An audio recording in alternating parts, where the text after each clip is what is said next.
ডিভোর্সের পরে আমার স্বামী আমার হাতে একটা চিঠি দিয়ে বলল, আজ থেকে 6 মাস পরে তুমি এই চিঠিটা খুলে পড়বে। তখন আমি তাকে বললাম, লাগবে না আপনার চিঠি, যেখানে আপনি জোর করেই আমাকে ডিভোর্স দিলেন সেখানে আমি আপনার চিঠি নিয়ে কি করব। এ কথা বলার পর সে আমাকে বলল, প্লিজ এই চিঠিটা নাও, এটাই আমার শেষ অনুরোধ, আর কিছুই বলবো না তোমাকে।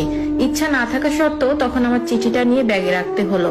সবাই বলতে পারেন আমার ডিভোর্স কেন হলো, আসলে এই প্রশ্নটা আমারও। কেন সে আমাকে ডিভোর্স দিল এটা আমি নিজেও জানি না। তো আমাদের দুজনের ডিভোর্স হওয়ার পর যখন আমি বাসায় আসতেছিলাম তখন লক্ষ্য করলাম আমার স্বামী কেমন যেন কান্না করতেছে। মনে মনে ভাবলাম, যা ইচ্ছা করুক তো, আমাকে নিজেই সে ডিভোর্স দিয়েছে, সে আমার স্বামী না, সে আমাকে ঠকিয়েছে। আজ থেকে ঠিক 4 বছর আগেই আমি তার সাথে সম্পর্ক করে বিয়ে করেছিলাম, কিন্তু সে যে আমার সাথে এরকম করবে আমি কখনো ভাবতেও পারিনি। বাসায় আসার পর তো মা বাবা, আমার ননদ, আমার ভাবি সবাই আমাকে বকাবকি শুরু করলো। কেউ আমাকে ভালো চোখে দেখতো না। তখন প্রতি রাতে ভাবতাম কি এমন করেছি আমি, সে আমাকে ডিভোর্স দিল।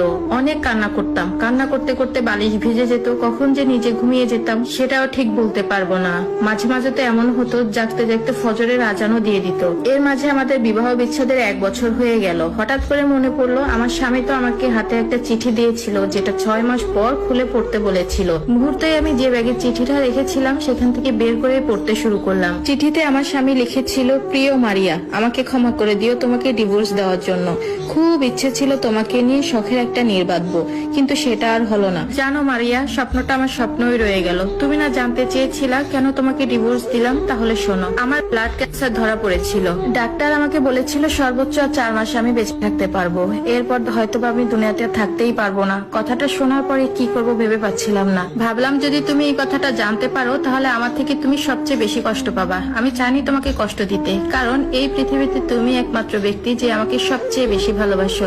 সামান্য একটু অসুস্থ হলেই তুমি দিনের পর দিন কান্না করো, একটু জ্বর হলেই তুমি কত রাত না ঘুমিয়ে আমার জন্য পার করেছো। আর যদি আমি আমার এই অসুস্থতার কথা বলি তাহলে তো তোমার জীবনটা অর্ধেক শেষ হয়ে যাবে। আমি চাইনি তোমাকে কষ্ট দিতে, যার কারণে তোমাকে ইচ্ছাকৃতভাবে ডিভোর্স দিয়েছি, যেন তুমি আমাকে অনেক বেশি ঘৃণা করো, অনেক অনেক। তোমার মন থেকে যেন একদমই চিরতরে মুছে ফেলো, আমার নামটাও যেন তোমার মুখে নিতে আর ভালো না লাগে।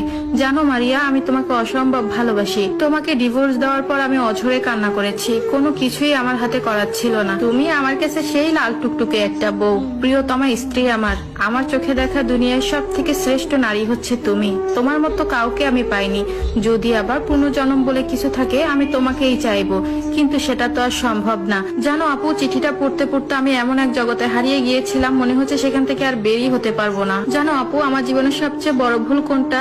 সেটা হচ্ছে আমি যদি বাসায় এসে চিঠিটা খুলে পড়ে দেখতে পারতাম তাহলে হয়তোবা সেই দিনই সবকিছু জেনে যেতে পারতাম। হয়তোবা শেষ কয়েকদিন আমি আমার স্বামীর সেবা যত্ন করতাম।